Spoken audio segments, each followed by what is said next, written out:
Վերջի օրերին շատ է քննարկվում Ռուսաստանի հետ հարաբերություններում հայ գործարարների ունեցած խնդիրների մասին։ Այս առումով դուք որևէ խնդիրներ ունեք եւ ինչ կարող եք ասել։ Ես կարծում եմ նման խնդիրներ չկա, միշտ խնդիրներ 30 տարվա մեջ եղել են, դրանք քաղաքական գործիքներ են, որ օգտագործվում են տարբեր երկրների կողմից, առավել եւս խոշոր երկրի։ Իհարկե Հայաստանն էլ ինչ-որ գործիքներ ունի, որոնք որ այդ ընթացքում քննարկման ժամանակ կիրառում է, բայց ես ուզում եմ մի այլ բան ասել, որ վերջին հաշվով սա մի գործընթաց է քաղաքական, դիվանագիտական, որը որ ինչ-որ մի ընթացք է ստացել։ Եվ ընթացքում ես կարծում եմ համաշխարհային հարթակներում տիրող իրավիճակը կբերի նրան, որ ավելի այդ իրավիճակից ելնելով ավելի ճիշտ որոշումներ կկայացվի, որտեղ վերջին հաշվով իրավիճակն էլ թելադրող ինչ-որ հատվածներ ունի, որով որ պետք է մենք ուշադիր լինենք։ Բայց քեզ շատ են ասում, որ այս իշխանության օրոք հայ-ռուսական հարաբերությունները դաշնակիցների հետ առասարակ բնակ ինչպես ասում են, ձեր դիմախոսները, փորձագետները ասում են, որ այս ձեր օրոք, ձեր իշխանության օրոք Ռուսաստանի Իրանի հետ Ապրեք, շատ խելացի հարց եք տալիս։ Նայեք, ընդհանրապես այդ հարաբերությունների սրման պատճառը միշտ լինում է Հայաստանի Հանրապետության ինքնիշխանության պատճառով, երբ որ Հայաստանի Հանրապետությունը ուզում է ավելի մեծ ինքնիշխանություն ունենալ, ավելի անկախ որոշումներ կայացնել, իհարկե այդ ամեն ինչը սկսում է ավելի ճնշվել, որովհետև շատ երկրներ չեն ուզում, որ Հայաստանի Հանրապետությունը լինի ինքնիշխան, ուզում են լինի այլ փոխհարաբերությունների հարթակում։ Նայեք տնտեսական կապվածությունը, եթե դուք ուզում եք, եթե շատ եք ուզում, ես կարող եմ ձեզ տվյալ տալ հիմա, որը հնարավոր է ձեզ զարմանք կառաջացնի։ Եթե ուզում եք, ես հանեմ եվրոպական վերջի 20 տարում գազի գնման գները, ուզում եք ցույց տամ։ Տեղյակ եք, չէ, իհարկե։ Գնացեք հանեք, որը որ եվրոէներգետիկ ստատիստիկ միավորումն է տալիս, որտեղ հստակ կա։ Գերմանիայի դաշտությունը, որը որ ավելի երկար պայմանագրեր է կնքում, նրա գինը 100-ից 220։ Եղել են վերջի տարիներին 21-22 մինչև $300 կամ եվրո։ Հիմա ներողություն։ Իտալիան մի քիչ ավելի կարող է 20 կամ 30 ավելա ձեռք բերել։ Գները դրանք են։ Իհարկե սրված պահերին բարձրանում է, բայց միջինացված գին գոյություն ունի տարվա կամ 10 տարվա կտրվածքով։ Իհարկե աշխարհում գործում է նման կարգ կա, երբ որ դու ավելի երկար պայմանագրեր ես կնքում, ավելի ցածր գնով են ձեզ տրամադրում։ Սա է։ Բայց ԵՄ-ը, ԵԱՏՄ-ը այս երկընտրանքի հետ կապված ձեր տեսլականն է, որն է։ Նայեք, դուք մի բան կա չեք ուշադիր չեք եղել, Ռուսաստանի Դաշնության նախագահն ասեց մենք շատ երկար ժամանակ եվրոպական կառույցների հետ բանակցում էինք եւ նրանք այդպես մնացին իրենց դիրքերում չստացվեց։ Այդ նշանակում է, որ այդ փորձը հնարավոր է կանոնակարգվելուց հետո համաշխարհային հարթակներում, որը ես կերազեմ դա լինի, դրանից հետո հնարավոր է, որ այդ նույն գործընթացը սկսվի, որովհետեւ դա ինչ-որ մի ժամանակ սկսվել է, ինչ-որ մի ժամանակ երբ որ սրացել է ներողություն, սրացել է, դադարել է։ Հիմա Ռուսաստանի Դաշնության նախագահան շատ ճիշտ ասեց, որ երկար ժամանակ ամեն ինչ արել են, որպեսզի այդ ստացվի այդ միավորումը կամ այդ մերձեցումը, չի ստացվել։ Բայց ես կարծում եմ հիմա այսպես ասած եւ էներգետիկ ճգնաժամի արդյունքում լավ գիտեք, եւ այլ եւ ՆԱՏՕ-ում եղած մտքերի եւ ՆԱՏՕ-ում եղած փոխհարաբերությունների արդյունքում ես կարծում եմ հնարավոր է, որ Ռուսաստանը մի այլ կարգի հնարավորություններ ստեղծի իր համար որոշակի ավելի նոր հարաբերություններ ստեղծի։ Նայեք, չէ, երկընտրանք գոյություն չունի, խնդրում եմ, դրանք սաղ գործիքներ են, լավ գիտեք դուք ինքներդ, եթե ուզում եք իմանալ, ես ձեզ ասեցի գազի մասով, որ Հայաստանի Հանրապետություն հասնում է, ներողություն եմ խնդրում, կարող է մի $20-30 ես սխալվեմ, բայց Հայաստանի Հանրապետություն հասնում է ամբողջ Գազպրոմը եւ Հայաստանի Հանրապետության Գազպրոմը լավ գիտեք ինչ պատճառներով դարձել է Ռուսաստանի Դաշնության սեփականությունը, մոտավորապես մինչև $400 համարժեք դրամ է հասնում կամ 370-380։ Դա նշանակում է, որ մենք նույնպես գործիք ենք, որով որ այդ գազը անխափան տասնյակ տարիներ օգտագործում ենք եւ այլ ընտրանքի մասին չենք մտածում, որտեւ ԵԱՏՄ-ի անդամ ենք։ Հիմա ԵԱՏՄ-ն ինքը շատ լավ հարթակ է, բայց իհարկե հիմա Հայաստանի Հանրապետության տնտեսության ամբողջ մոդեռնիզացիայի ժամանակակից տեխնոլոգիաների ներկրման արդյունքում հնարավոր է Հայաստանի Հանրապետության ապրանքատեսակների մեծ մասը եւ Եվրոպայի տարբեր հարթակները նույնպես իրացվի։ Նայեք, ես ձեզ մի բան էլ ասեմ, վերջին հաշվով ԵԱՏՄ-ն ունի կանոնակարգ, այդ կանոնակարգը ոչ մեկ չի խախտել։ Տարածվեցին, որ որոշ գործարարների արտահանումների հետ կապված խնդիրներ։ Ես կարող եմ ձեզ մի բան ասել, ես շատ լավ թեմա եք առաջ քաշում, ինչ որ խնդիրներ լինում են, դա չի լինում։ Ինչ ենք մենք ասում, որ իրավական գործընթացները պետք է հենց կրեն իրավական գործիքների արդյունք։ Ինչի, որովհետև եթե ինչ որ մի գործարար Հայաստանի Հանրապետությունից չհամապատասխանող ապրանքներ է արտահանել, դա շատ մեծ վնաս է եւ երկրի իմիջի համար, եւ տվյալ կազմակերպության համար, բայց ես չգիտեմ, տեխնոլոգիայի բացակայության արդյունքում է եղել, թե անփույթություն է եղել, թե ուղղակի այդ կարգի, չէ, այդ որոշումը քաղաքական իհարկե Ռուսաստանի Դաշնությունում քաղաքական է, բայց վերջին հաշվով մենք էլ պետք է, չէ, մի օրինակ վերցնենք, մերոնք էլ տանեն լաբորատորիա, նկատեմ դուք կարող եք ուղղել այդ հարցը, հասկանալ այդ լաբորատորիայի արդյունքը չի կարա այլ լինի, նույն սարքավորումն է, այդ սարքավորման արդյունքում ասում է այս կամ այն նյութը համապատասխանում է, թե ոչ։ Շատ տնտեսագետներ ասում են, ԵՄ շուկան հայկական արտադրանքի, այսպես ասած, պահանջարկ կարիքը չունի, ու մինչ այս այլընտրանք, այսքան փոփոխություն, նախ շատ ջանք է պահանջելու, երկրորդ անգամ չգիտենք էլ կստացվի, թե չէ։ Նախ առաջինը դուք տեղյակ չեք, որ մինչև անգամ վարդերը Նյու Յորք են գնում։ Ուղղակի Հայաստանի վարդերը Նյու Յորքում են վաճառվում, Ամերիկայի Միացյալ Նահանգներում վաճառվում են, նայեք, այն գործընթացը, որը որ պետք է սկսվի եւ այլ շուկաներում, որտեղ որ առավել խիստ պահանջներ կան եւ որտեղ որ այտենց ախպերական պայմանավորություններ չի ձեռք բերվում, այլ միայն ինստիտուցիոնալ որակի եւ մնացած ինստիտուտների համապատասխան արտոնագրերի, լիցենզիաների արդյունքում է կատարվում, մենք պետք է անպայման մտնենք այդ դաշտ։ Որպես պետություն, որպես պետական, որպես տնտեսություն պարտավոր ենք մենք ամեն ինչ անել, թեկուզ կորուստներով, թեկուզ եկամուտները մի քիչ լինի, բայց մենք կարողանանք մեր շատ տնտեսություն կառուցենք այն որակների, այն չափորոշիչներին, այն չափանիշներին, որոնք որ պահանջում են նման։ Իհարկե ժամանակ եւ արագություն էլ, կարող ես եւ արագ անել, կարող ես եւ դանդաղ անել, դրա համար ինչքան շուտ այդ խնդիրը առաջանա, այնքան ավելի շուտ մենք այդ ամեն ինչը կունենանք։ Այդ ամենին հասնելու համար, կարծեմ որ այդտեղ մենակ մասնավորը այստեղ պետության նաև բանն է պետք։ Պետությունը կարծում եմ կաջակցի, բայց ես գիտեմ մի բան։ Այսօր ես գիտեմ արդեն,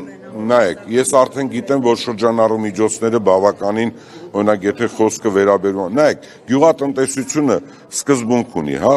նրանք, որոնք որ ջերմոցների մեջից են դուրս գալի, դրանք 11 ամիս եկամուտ են բերում։ Այն, որը որ ջերմոց չի, ուղղակի մեր բնության արդյունքում պետք է լինի, դա սիվոլիշ միայն 2 ամիս է տևում։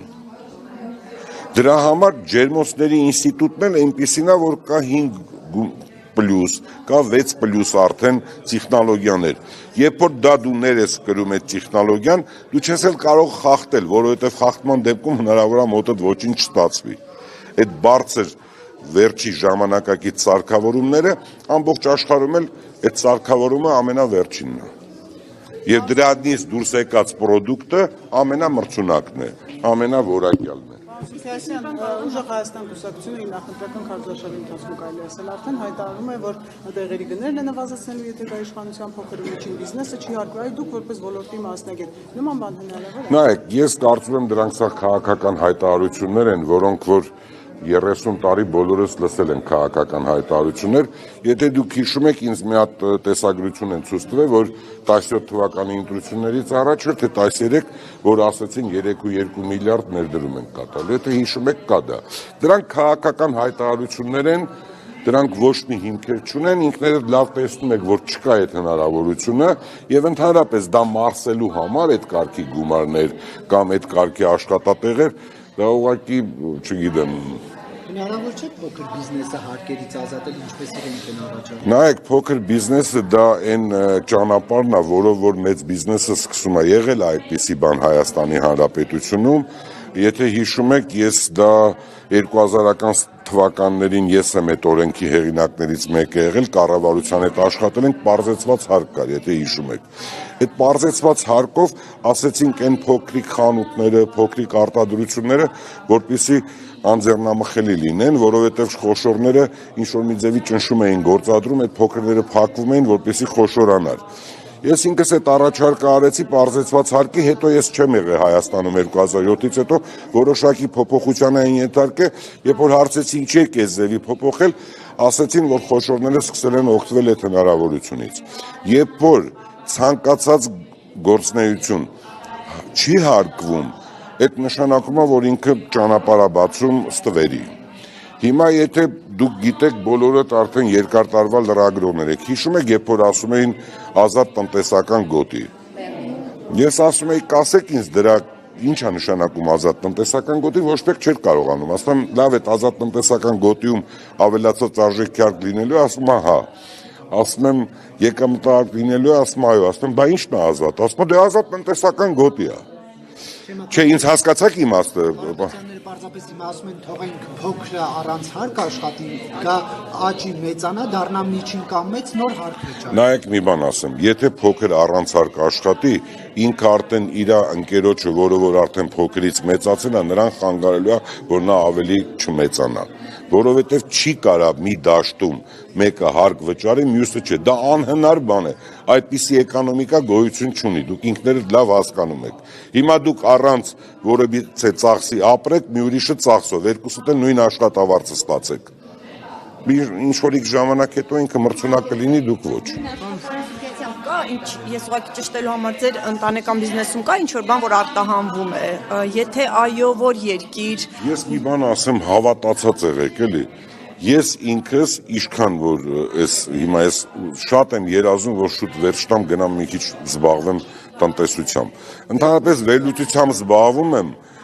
բայց տենց չեմ խորանում, որովհետև հենց խորանամ պետքա սկսեմ ես զբաղվել։ Կարծում եմ հունիսից հետո կսկսեմ ամեն ինչ ուսումնասիրել։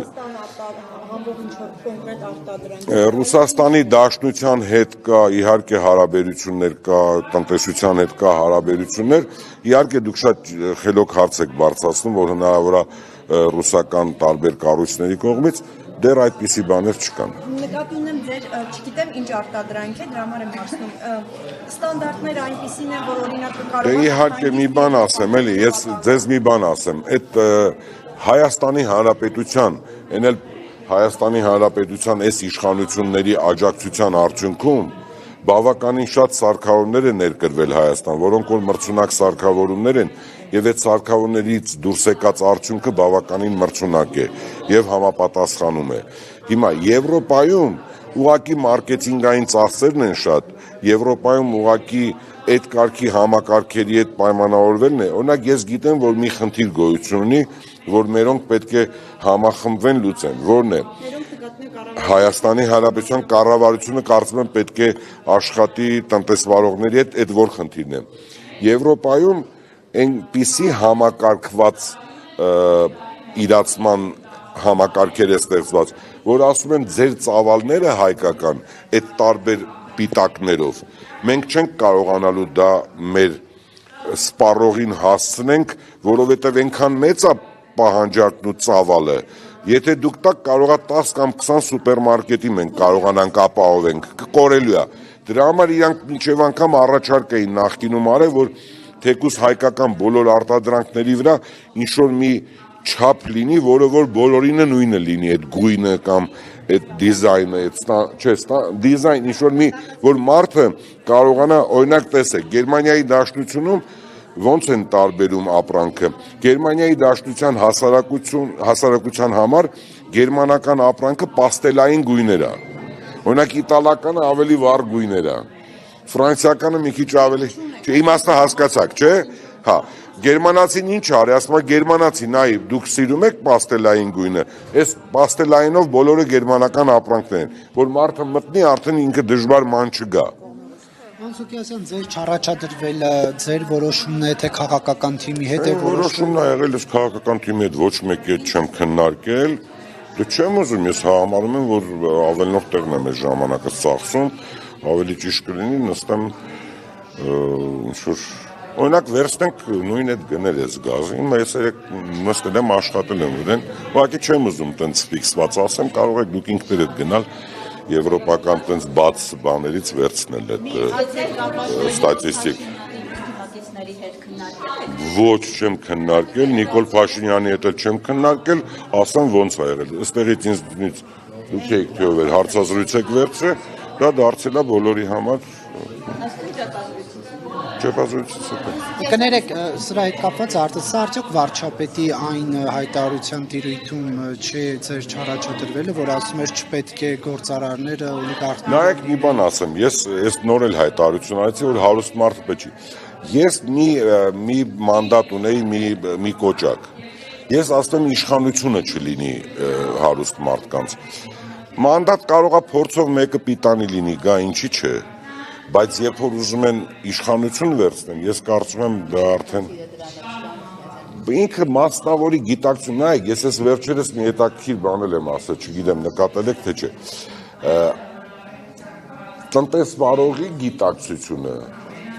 բիզնեսմենի գիտակցությունը որպես այդպիսին եւ պետական համակարգի կառավարման դրանք տարբեր բաներ են։ Դու պետքա շատ լավ բիզնեսը հասկանաս որպես կառավարիչ, բայց դու պետքա այլ սկզբունքներից կառավարես երկիրը որպես պետական գործիչ։ Երբ որ մասնավորն է գալիս, ինքը պետական ինստիտուտների դերը, նշանակությունը, խստությունը, բյուրոկրատիայի աստիճանը դրանք չի գիտակցում, որովհետև մասնավորը ինքը որոշումներ է կայացնում, ինքն է կորցնում, իսկ պետությունը չի կարա այդպես, որտեղ պետությունը բոլորինն է։ Մասնավորը իր սեփականությունն է։ Դրա համար ես ասում եմ, լավ կլինի, որ մասնավորին ճիշտ գնահատեն, բայց պետական գործիչ լինեն, պետական կառավարման մասնագետ լինեն։ Հարցի են ուզում անդրադառնալ։ Վերջին շրջանում Հայաստանի իշխանությունը շատ է խոսում երկաթգծի կոնցեսիոն կառավարումը վերցնելու ռուսական կողմից եւ ասում է այլ երկր, օրինակ Ղազախստանի մասին են խոսում։ Դուք այս գործարքը, այս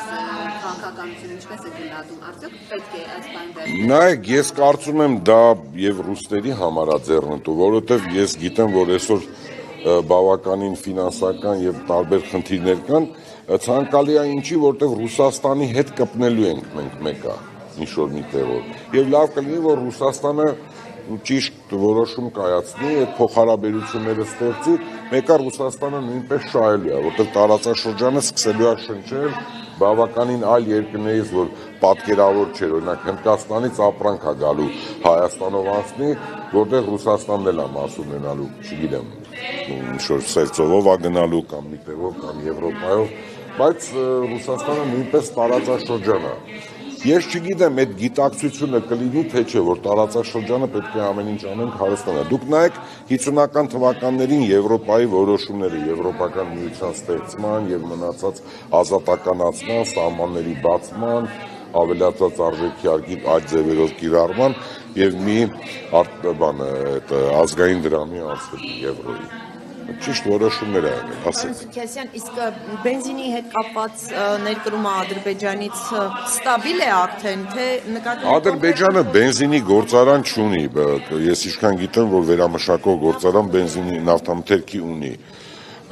Տեղյակ չեմ, որ ասում եմ չեմ հետաքրքրվում, հավատացած եղեք, բայց ինչ որ մի բան ես գիտեմ, որ հիմա շատ է գները թանկացել, այդ կարծեմ մի երկու օր առաջ եմ իմացել, որ շատերը դեռ չեն թանկացնում, ավելի ցածր գնով են վաճառում, որտեղ մտածում են կարող է արագ կարգավորվի, որտեղ կա որոշակի պաուսներ։ Իհարկե 20% անցնում է ճանապարհորդությունը։ Պարոն Սուքեսյան, իսկ Ճիշտ է, դուք ասում եք չեք զբաղվում, բայց տեղեկություններ ունեք, ձեր ընտանեկան բիզնեսները դիտարկում են Ադրբեջանի տարածքով որևէ բան արտահանել, թե ոչ։ Եթե ճիշտ ասած, եթե գնային քաղաքականություն լավ լինի, մեր ընտանիքը չէ ցանկացած ընտանիք կուզենա, որպեսզի ինքը ավելի մրցունակ լինի։ Իհարկե, ես վստահ ձեզ ասում եմ եւ ես պաշտպանելու եմ այն մարդկանց, ովքեր որ ուզենալու են ավելի մրցունակ լինել, թեկուզ Ադրբեջանի տարածքով։ Հետո ես ձեզ մի բան էլ ասեմ, պարոն Կիրակոսյան։ Այդ ժամանակին նորից այդ գնահատականը տալիս եմ, եթե իհարկե լոգիստիկան բավականին գիտեք որ ծախս է։ Այսօր դուք լավ իմացաք, որ Հորմուզի նեղուցում ասում էին, որ այս լոգիստիկայով անցնելուց դուք այսքան միլիոն պետքա վճարեք, ճիշտ է։ Այդ նշանակում է, եթե դու որպես Հայաստանի Հանրապետություն ուզենաս ձեռք բերես, ուրեմն այդ որևիցե նավերից մեկի ապրանքը քոնն է լինի, նշանակում է ինքը արդեն թանկացած կլինի, համաձայն եք թե չէ։ Բա դու եթե քո հարևանից վերցնում ես, այդ լոգիստիկ ծախսը չի լինում, նշանակում է որոշակի ավելի էժան կարող ես ձեռք բերել։ Հիմա ես ում ինչ բացատրեմ, կներեք։ Օրինակ Ռոբերտ Քոչարյանն ասում է ոչ թե մենք այդ տարբերակը պետք է դիտարկենք, այլ Աբխազիայի հետ բանակցենք, որ այդ երկաթգիծը աշխատի։ Ապրեք դուք, ես շատ շնորհավորում եմ ձեզ, բա 20 տարի Աբխազիայի հետ ինչ էին անում, նարդի էին խաղում։ 30 տարի ինչ ա եղել Աբխազիայի հետ։ Բա ուր է։ Մի օր Վրաստանը չէր համաձայնվում, մի օր Աբխազիան, մի օր Ռուսաստանի Դաշնությունը, լավ գիտեք։ Թեկուզ Լևոն Տեր-Պետրոսյանի ժամանակվանից էլ այդ խոսակցությունը գնացել է, որ կարող է Աբխազիան բացի։ Կարող է։ Հիմա այդ կարող են 30 տարի անցել է, լավ, լուրջ չի։ Ամոթ է, ես էլ եմ շնորհակալ։